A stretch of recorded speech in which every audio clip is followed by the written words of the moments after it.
Archer and I back again for another training moment, this time on the oriented search that we talked about from the last training that we would do. This oriented search, we've discussed it numerous times in this department the last couple of years.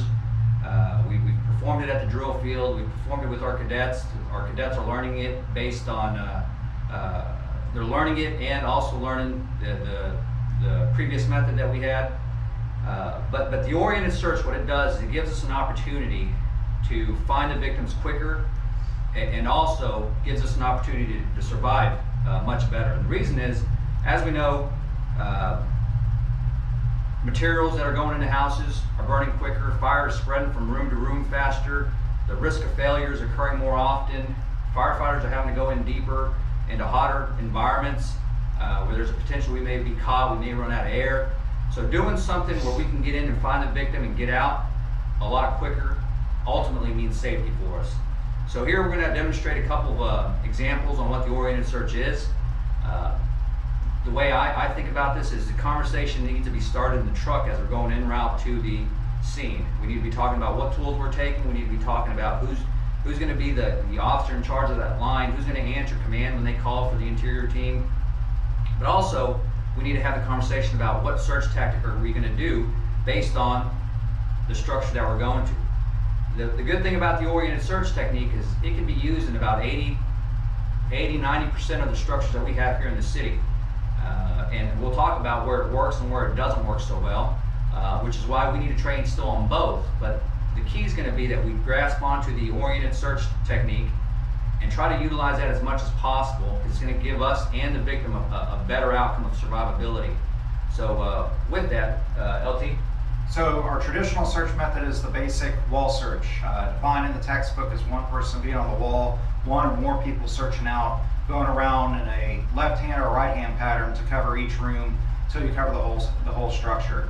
This does have some utility. If the thermal imaging camera that's assigned to the crew fails, you got to get back to the basics. If it's so low a visibility that you can't see the thermal imaging camera, you can't maintain visual contact, physical contact, or vocal contact with the crew, you got to get back to basics and you got to get back to the wall search.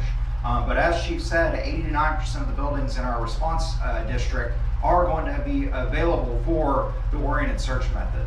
So it's a technique that we should practice, it's a technique we should build upon, and if all else fails, we can get back to the wall search. A lot of difficulty that people are having up to this point is that they'll get back to the wall search just because it's a matter of habit. And that's why it's important to get out and drill on these techniques, to review video, to review one another to make sure that we're using the oriented search method to its maximum ability.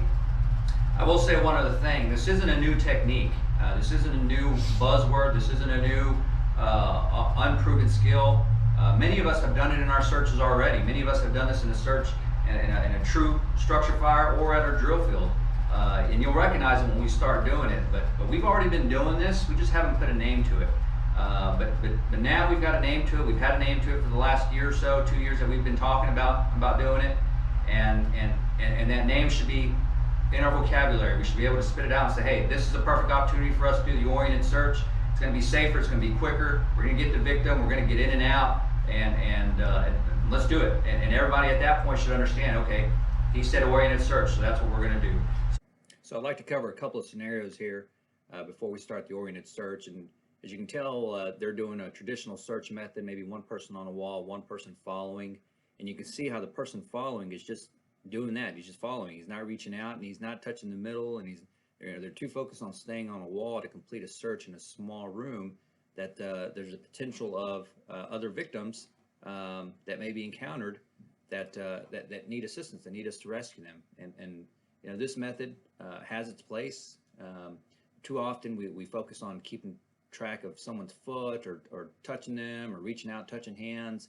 And oftentimes we focus so much on keeping in contact with our partner physically that we don't offer an opportunity for that victim to survive there. So again, we need to focus more on the search than we do on trying to keep tabs on where my person's air pack is, where his hand is, where his foot is, that type of thing.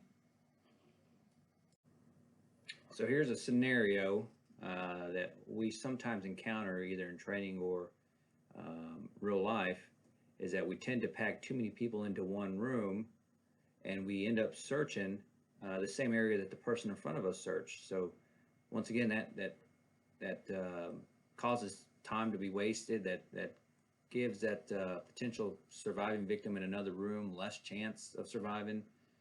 I call this sometimes the mother duck type of scenario where the little ducklings are following the mother duck. No disrespect to this company. This may work for them, but again, this is what we're trying to eliminate: is wasted time and congested areas that can be effectively searched with one person.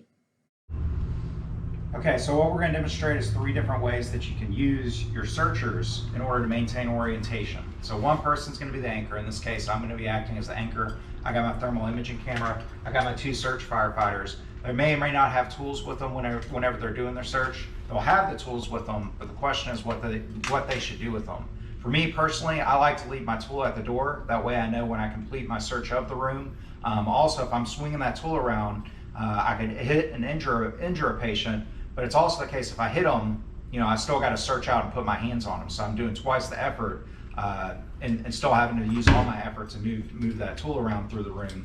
So, it's really a matter of personal preference. I don't like searching with the tool. Some people do, but you should always have a tool with you when you make interior on the structure anyway. So when we come into the building, we're going to use our tick and we're going to use the conditions in the building to do an interior size up. We're going to look at life, fire, and layout into each room we come into, as well as the building that we come into. So when we open up that door, that thermal layer is going to start to equalize. We're going to see the smoke layer rise up a little bit, and we're going to see good clarity at the bottom. So we want to get low and look under there to see what we can see. We might be able to see a patient that's laying on the floor. We might be able to see where a glow from the fire is coming from. But at the very least, we should be able to see what type of rooms that we have, where the hallway is, where stairs would be, where the kitchen might be, so on and so forth, so we can prioritize our areas that we're doing the search based upon our highest probability of finding a patient. If smoke conditions are so heavy, we got our tick. We can scan high to see what our fire conditions look like, come across in a Z pattern so we can see what the layout of the room looks like, and then come across the bottom to see any down firefighters or any patients that we have when we come into that environment. So we're going to do that when we enter the structure as well as when we go into each room, and our ticks have a tether on them so that we can see and use that to show our search firefighters before committing our personnel to the room. So we come in, this is an ideal situation for an oriented search. Center hall construction. This could be the hallway that you have inside a single family residence. It could be a hallway that you have inside an office building. It could be a hallway that you have inside a hotel or an apartment building. But this sets itself up well for oriented search because we have small compartmentalized spaces that can be quickly searched by 1 or 2 people in order to maximize the speed and efficiency of our primary search. One thing to keep in mind is our houses here in Deer Park, although they may not have this layout, they have small rooms, and even if they do have large rooms in them, there's a lot of furniture in them that eats up a lot of space. So that's a benefit to us in that space that we don't have to spend a lot more time searching when compared to an empty room. If we got an empty room, we've really got to be make sure that we get every inch and cranny on it. But with big, large furniture, dressers, and so on, it's very rare that you're going to find someone stuck behind a dresser when there's only a couple inches behind the dresser in the wall. So stuff like that eats space. That makes this an even better technique to utilize.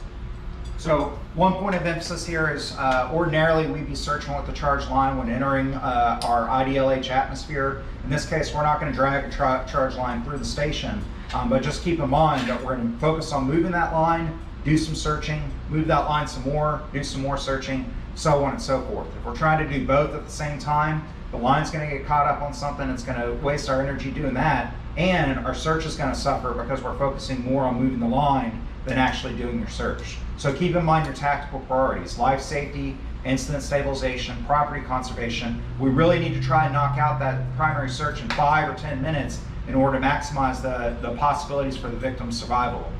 Then we can focus on knocking down the fire, depending upon the conditions. If we got a heavily involved structure fire, we probably need to put some water on the fire to remove the hazard from the patient.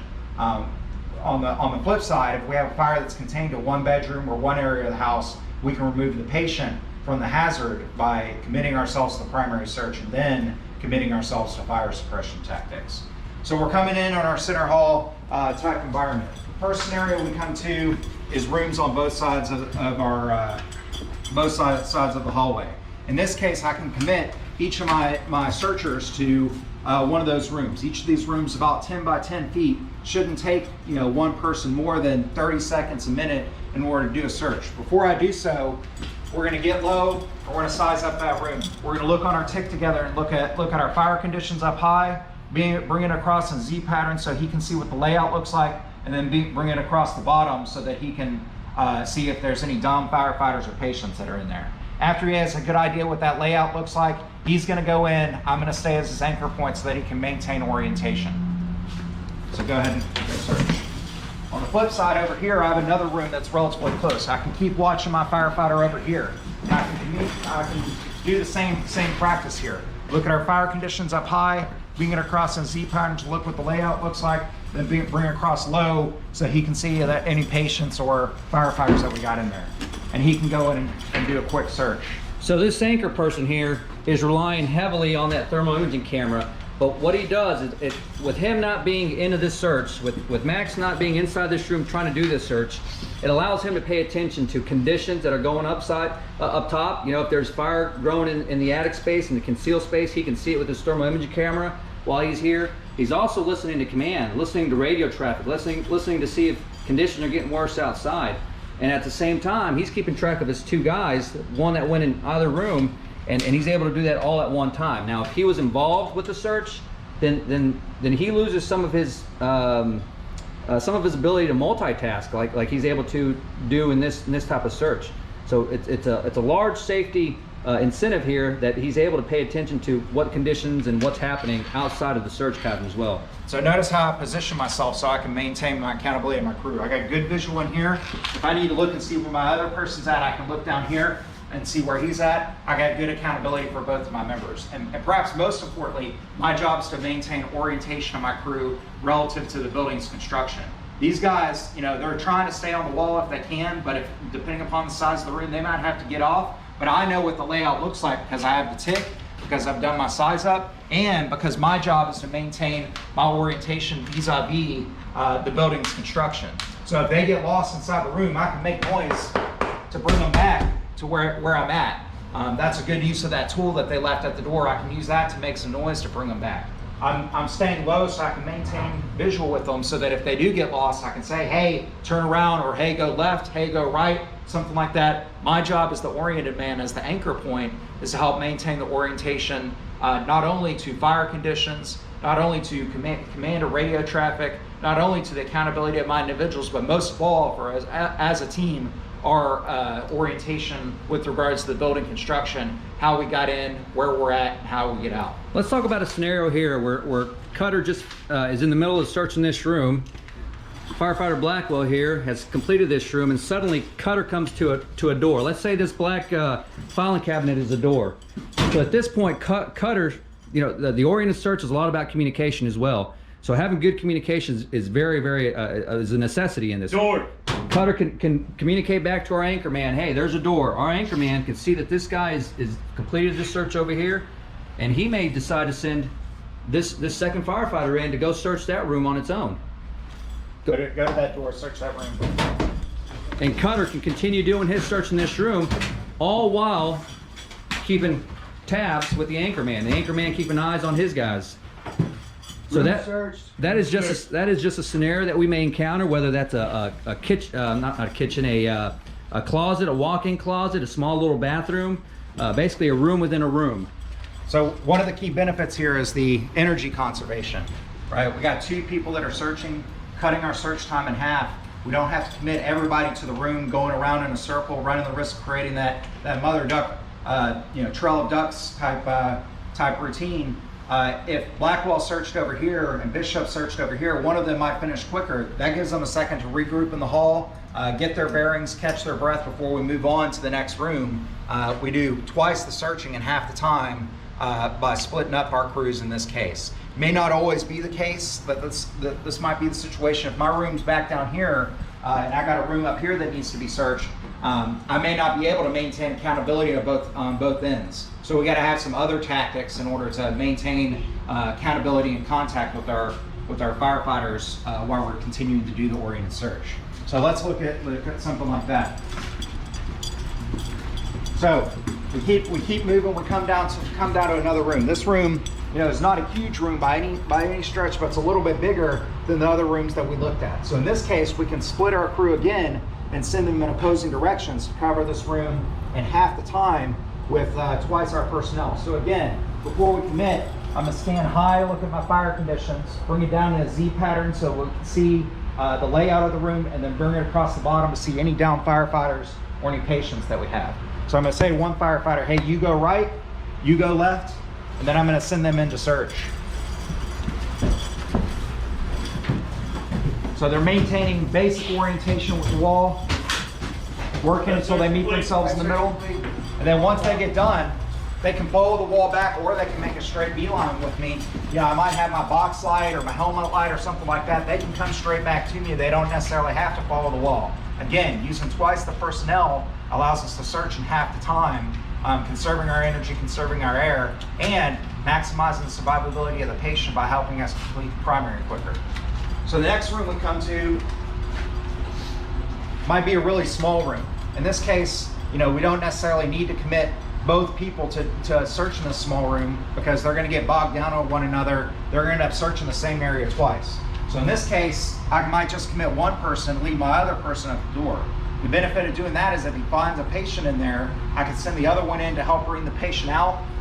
Or if there's no patient in there, that gives them a second to catch their breath. So again, searching high to look at fire conditions, searching across in a Z pattern to look what the layout looks like, searching across the bottom to see what our patient looks like. So whenever we go into a building, whenever we go into a distinct room, we're doing an interior size up, looking for life, fire, and layout, using our Z pattern, our thermal imaging camera, getting below the smoke layer so we can maximize our visibility. So go ahead and go in and search. So my other firefighter staged at the door in case he finds a patient, but he's also focusing on catching his breath, controlling his breathing. If there happens to be so much smoke in there that he can't do it visually, he can keep an eye on his guys using that TIC camera as well, which is why in this search, and really in all our searches that we do, that TIC camera should come with us every single time, every single scene, every single call. Has its benefits. We've got to utilize it. It's a high dollar investment that we often forget about and leave in the truck, and we think about afterwards and say, well, it would have been nice to have it. Well, this technique here lends itself to utilizing that TIC camera a lot. So once again, another point of emphasis to keep in mind is we aren't searching a line in this case because we didn't want to bring it inside the station. But while we're doing our search, we're moving the line to where we can get to a searchable position, and then the oriented person staying with that line so that they have that extra point of emphasis that they can use to exit the structure if something goes wrong, to bring a patient out if something needs to be done. But also if fire conditions change, if it starts getting hot in the room, which I'll be able to tell with my TIC, I'll be able to tell with my visual contact, I can go ahead and knock down any fire that they have, go ahead and cool that environment so that it's more survivable for the patient and it's easier for my firefighters to work. Another thing to keep in mind is, depending upon our conditions, if our fire's in another part of the building, when we're searching, we might come into, a room like this. I might bring my guys in, stage at the door, and try to maintain some door control so that there's less air going into the room, spreading less smoke, not allowing for the fire to spread as much. Once they're done, they might decide. If there is a heavy smoke condition in that room, they might go ahead and ventilate, depending upon the conditions, in which case when we're done with these searches, when we're done with any of these searches, go ahead and close these doors so we can limit smoke spread and limit the growth of the fire as we're going along. So, oriented search works really well for center hall construction. Most residences have a hallway of some sort. We got office buildings, we got schools with classrooms on both sides of the wall. We got hotels, apartments, so on and so forth. Scenario where we wouldn't necessarily want to use the oriented search, especially in its traditional sense, is a room like this, big, wide, open spaces. So in this case, we might have to do large area search techniques, things like a targeted search to areas of most likely areas that we find a victim, near doors, near windows, in order to do our search. We might use taglines to do our search, playing it out as we go along until we can cover the whole area. Or we might use webbing as a way to tether and do a leapfrog tag technique all the way around the room, depending upon how much space we have how much space we have in the individual room. But in this case, if we had, if I committed myself to an oriented search, I might have, we still do our size up, and then we might change our tactics. But if we don't change our tactics, it's possible firefighter could get on the other side of the room between the smoke, us having our mask on, other ambient noise conditions from the pump running outside to water being flowed, so on and so forth. It's very difficult for us to maintain accountability of our crew because communication becomes so difficult. So that's why our size up of our interior environment, live fire and layout, before committing my personnel is so important, so that I can adjust my tactics accordingly based upon the construction of the room and the construction of the building that I encountered. So as we conclude, this isn't a one-size-fits-all technique.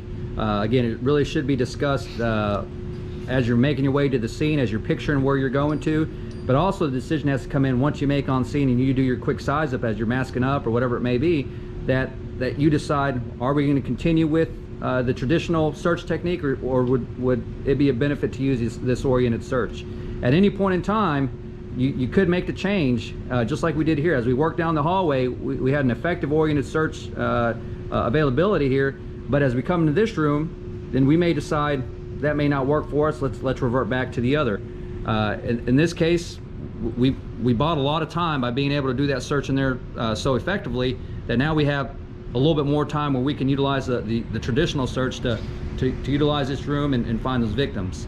So don't be stuck to utilizing just one technique, but we really want to try for the 80–90% of the structures in our house to utilize this oriented search technique that will make it safer for everybody. All right, I think that's it. I appreciate firefighter Cutter Bishop and firefighter Jake Blackwell in being our example search team, and we hope you enjoy this search technique.